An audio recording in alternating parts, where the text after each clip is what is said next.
Anganwadi worker हड़ताल पर हैं और आंगनवाड़ी वर्कर का वेतन 25,000 और हेल्पर की सैलरी 20,000 हो, पक्के कर्मचारी का दर्जा मिले और पेंशन भी। एस्मा का कानून सिर्फ और सिर्फ गवर्नमेंट एम्प्लॉइज यानी कि सरकारी कर्मचारियों पर लगाया जाता है, लेकिन सरकार आज आंगनबाड़ी कर्मियों को वॉलंटियर वर्कर्स कहती है, स्वयं सेविकाएं कहती है। नमस्कार आंगनबाड़ी बहनों, एक बार फिर से आप सभी का एक नई वीडियो में स्वागत है। रोजाना की तरह आज की इस वीडियो में भी हम आपको आंगनबाड़ी से जुड़ी हुई कई महत्वपूर्ण खबरें दिखाने वाले हैं। इन खबरों में देश के जाने माने न्यूज चैनल एनडीटीवी उसके सबसे प्रमुख पत्रकार रवीश कुमार ने आंगनबाड़ी बहनों की आवाज को प्रमुखता से दिखाने का काम किया है। उसकी एक वीडियो आपको हम दिखाएंगे, जिसकी छोटी सी झलक आपने वीडियो के स्टार्टिंग में देखा। वीडियो में अंत तक बने रहिए, इसमें आपको कई महत्वपूर्ण सरकारी आदेश भी दिखाने वाले हैं। इसके अलावा कुछ और भी महत्वपूर्ण खबरें दिखाने वाले हैं। तो सभी भाई बहनों से निवेदन है कि वीडियो को पूरा अंत तक जरूर देखें और हम अपने चैनल के माध्यम से, अपनी वीडियोज के माध्यम से आंगनबाड़ी बहनों की आवाज को सरकार तक पहुंचाने का प्रयास करते हैं। अगर आपको हमारा ये प्रयास पसंद आता हो तो वीडियो को लाइक भी जरूर कर दें। सबसे पहले आप एनडीटीवी पर आंगनबाड़ी बहनों की जो आवाज को उठाया गया है, दिखाया गया है, उसकी एक वीडियो देखें। दिल्ली में 31 जनवरी से आंगनवाड़ी वर्कर हड़ताल पर हैं। 38 दिनों से इनकी हड़ताल चल रही है, लेकिन अब उपराज्यपाल ने हड़ताल पर एस्मा लगा दिया है। लेकिन आज जंतर मंतर पर आंगनवाड़ी वर्कर ने फिर से प्रदर्शन किया। इनकी मांग है कि आंगनवाड़ी वर्कर का वेतन 25,000 और हेल्पर की सैलरी 20,000 हो, पक्के कर्मचारी का दर्जा मिले और पेंशन भी। जिन 27 कर्मचारियों को निकाला गया है उनकी बहाली हो। इस आंदोलन के बाद केजरीवाल सरकार ने आंगनवाड़ी वर्कर की सैलरी 9,500 से 12,000 कर दी और हेल्पर की सैलरी 4,000 से 6,000। दिल्ली सरकार का कहना है कि हरियाणा में 12,000 रुपए मिलते हैं, जबकि दिल्ली में 12,700। देश भर से उठ रही ऐसी मांगों से एक आवाज आ रही है कि कम सैलरी वाले लोगों का अब घर नहीं चल पा रहा है, काम ज्यादा है, वेतन बहुत कम। इस दबाव से अलग अलग वर्ग परेशान हैं। ऐसी मांगों को सरकारें कब तक अनदेखा करेंगी? आखिर छत्तीसगढ़ और राजस्थान में पुरानी पेंशन की बहाली हुई, करनी पड़ी, और अन्य राज्यों में मांग उठ रही है क्योंकि रिटायरमेंट के बाद लोगों का घर नहीं चल पा रहा है।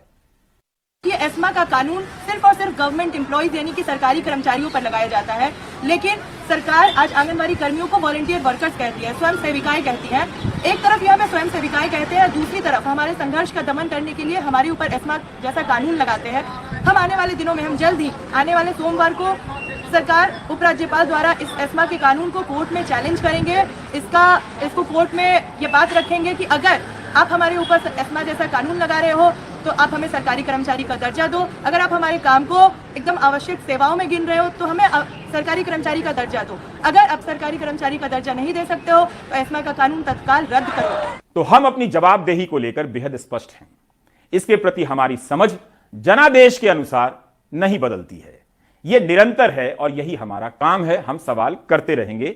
तो एनडीटीवी इंडिया के द्वारा आंगनबाड़ी बहनों की आवाज को इतनी प्रमुखता के साथ अपने चैनल पर दिखाया गया है, तो आप इस विषय में क्या सोचते हैं? अपनी राय हमें कमेंट में जरूर दें। अगर आपको यह प्रयास पसंद आया हो तो वीडियो को लाइक भी जरूर कर दें।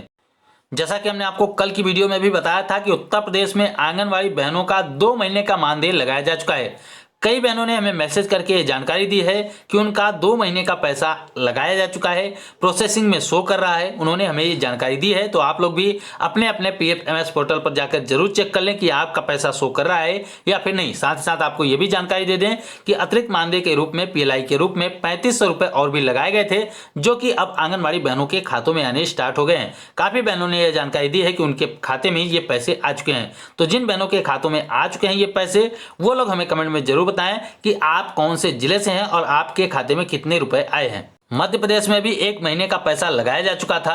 5500 रुपए जो राज्य सरकार की तरफ से दिया जाता है, वो पैसा काफी बहनों के खातों में आ भी गया है। लेकिन कुछ बहनों ने यह भी जानकारी दी है कि उनके खातों में पूरा पैसा आया है, यानी कि केंद्र सरकार और राज्य सरकार दोनों मिलाकर 10,000 रुपए मानदेय उनका आया हुआ है। आंगनबाड़ी सेविका बहन सोनी कुमारी जी हैं, उन्होंने हमारे पास कई महत्वपूर्ण लेटर, कई महत्वपूर्ण सरकारी आदेश शेयर किए हैं, जो कि आप लोग अपने स्क्रीन पर देख भी सकते हैं। उनके द्वारा कई महत्वपूर्ण शासनादेश भेजे गए हैं, जो कि आंगनबाड़ी बहनों के संदर्भ में काफ़ी ज़्यादा महत्व रखते हैं। तो बारी बारी करके आपको सभी महत्वपूर्ण सरकारी आदेश दिखाएंगे, इसलिए ध्यान से इस लेटर को समझिएगा। पहला सरकारी आदेश, पहला शासनादेश आप अपने मोबाइल फोन की स्क्रीन पर देख सकते हैं। पहले ही बता दें कि भले किसी एक राज्य सरकार की तरफ से यह आदेश जारी किया गया हो, लेकिन सभी राज्यों की बहनों को इस लेटर को ध्यान से समझना चाहिए, क्योंकि केंद्र सरकार की तरफ से एक योजना चलाई जा रही है, एक अभियान चलाया जा रहा है, जिसके लिए हर एक राज्यों को ये काम करने होंगे। तो अभी बिहार सरकार की तरफ से ये आदेश जारी किया गया है 11/3/2022, यानी कि 11 मार्च 2022 कल के दिन ये आदेश जारी हुआ है। विषय इसका देख ही सकते हैं कि पोषण अभियान के अंतर्गत 21 मार्च से लेकर 27 मार्च तक स्वास्थ्य बालक बालिका स्पर्धा कार्यक्रम मनाया जाएगा। इसके लिए हमने आपको कल भी जानकारी दी थी। यहाँ पर प्रसंग में बताया भी गया है कि महिला एवं बाल विकास मंत्रालय भारत सरकार के द्वारा ये जो पत्रांक संख्या वगैरह बताया गया उसका संदर्भ दिया गया है, यानी कि जो केंद्र सरकार की योजना है, केंद्र सरकार का प्रयोजन है, उसके संबंध में यह शासनादेश है। इसलिए सभी राज्यों की बहनों को जरूर देखना चाहिए। यहाँ पर बताया गया है कि 6 वर्ष तक के जो भी बच्चे हैं, 0 से 6 वर्ष के जो भी बच्चे हैं, उनकी वृद्धि निगरानी सुनिश्चित करने हेतु सार्वजनिक स्थल पर वृद्धि निगरानी शिविरों के आयोजन का निर्णय लिया गया है। यानी कि वृद्धि निगरानी के लिए शिविर वगैरह लगाए जाएंगे, जिसके लिए आपको पता है कि आंगनबाड़ी बहनों को ही इसमें काम करना होगा। उसके बाद कुछ महत्वपूर्ण जानकारियां और भी शेयर की गई हैं, आइए उस पर भी नजर डालते हैं। तो यहाँ पर लिखा गया है कि 10,000 रुपये और भी इसमें स्वीकृत किए गए हैं, जिसको लेकर क्या किया जाएगा, वृद्धि निगरानी जो यंत्र वगैरह हैं उसके क्रय के लिए, बैनर के लिए, पोस्टर के लिए, सैनिटाइजर के लिए, अल्पाहार एवं अन्य सामग्रियों के लिए दिए जाएंगे। इसमें आपको बता दें कि हर आंगनबाड़ी केंद्र के लिए, यहाँ पर देखिए कि हर आंगनबाड़ी केंद्र के लिए 250 रुपये दिए जाएंगे। इसके व्यय का प्रावधान है। इस व्यय में क्या क्या किया जाएगा आप समझिए कि फ्लैक्स होंगे, बैनर होंगे, प्रमाण पत्र प्रिंटिंग कराया जाएगा, अल्पाहार इत्यादि हेतु किया जाएगा। यानी कि ये 250 रुपये एक आंगनबाड़ी केंद्र के लिए दिए गए हैं। उसमें क्या क्या काम दिए गए हैं आप लोग समझ ही सकते हैं कि क्या 250 रुपये में इतने सारे काम किए जा सकते हैं। इन 250 रुपये में आपको फ्लैक्स भी बनवाने होंगे, बैनर भी, प्रमाण पत्र भी प्रिंट कराना होगा, उसके बाद अल्पाहार यानी कि नाश्ते की व्यवस्था भी करानी होगी। तो विभाग को यह खुद समझना चाहिए कि क्या 250 रुपये में इतने काम संभव है।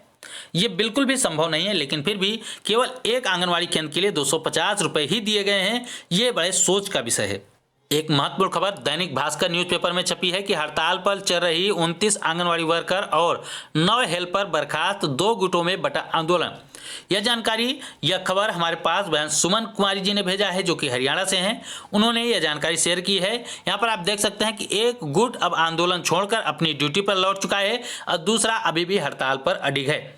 यही चीजें होती हैं हर एक राज्यों में। कहीं पर भी जब लंबे समय तक हड़ताल चलता है तो कुछ दिनों के बाद कुछ आंगनबाड़ी कार्यकर्ता हैं, कुछ यूनियन अपने हड़ताल को वापस ले लेते हैं, जैसा कि बिहार में भी हुआ था। कुछ यूनियन हड़ताल को वापस ले लेते हैं और कुछ यूनियन हड़ताल पर डटे रहते हैं, जिसकी वजह से आंगनबाड़ी बहनों की जो एकता है वो खंडित होती नजर आती है। उसके बाद सरकारें उन पर हावी हो जाती हैं, उसके बाद पूरी तरह से आंदोलन समाप्त हो जाता है। यहाँ एक तरफ आप देखेंगे कि दिल्ली में पिछले 38-40 दिनों से हड़ताल जारी है। आंगनबाड़ी कार्यकर्ताओं की हड़ताल जो है केवल एक यूनियन के बैनर तले चलाई जा रही है, लेकिन हरियाणा में पिछले 3 महीने से हड़ताल चल रही थी, लेकिन यहाँ पर कई यूनियन उसमें शामिल थे, जिसकी वजह से अब खंडन देखने को मिल रहा है। यहाँ पर बताया जा रहा है कि 2 आंदोलन है, एक गुट अब आंदोलन छोड़कर अपनी ड्यूटी पर लौट चुका है, दूसरा अभी भी हड़ताल पर अडिग है।